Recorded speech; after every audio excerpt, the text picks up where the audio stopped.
Glass shatters when you chip the edges. So the reason why I leave the window up about 4 inches is so I don't catch an edge and shatter that glass. Moving right along to the front door. It has a door ding on the right on the body line. So this is pretty tricky. This is pretty stout metal where the quarter panels are flat and they dent really easily. On a body line, it's a little bit stiffer metal. Anytime metal bends, it becomes stronger.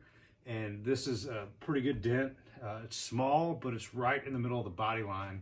There's also some sound deadening on the back side of this panel that I'll have to push through and contend with, but it's not a problem for Dave's Garage. We'll be going down through the glass, through the door, and kind of leveraging it against the glass, which sounds scary, and it is, and it can be, but if you do it right, it's not a problem.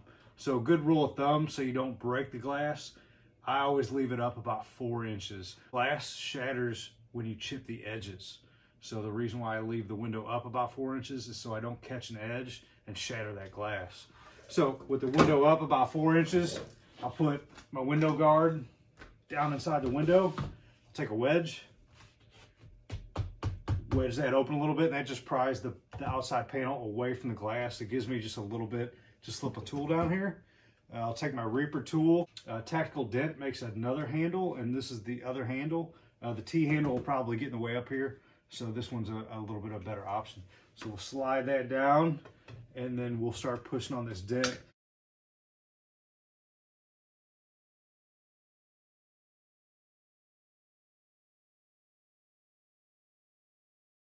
I got the door ding situated on the body line.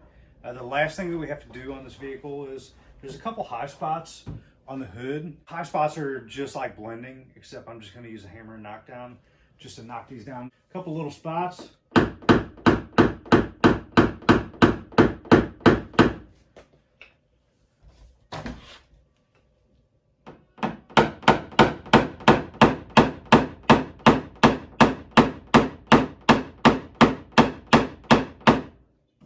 And that's it. So this hood, I'm pretty sure is aluminum as well.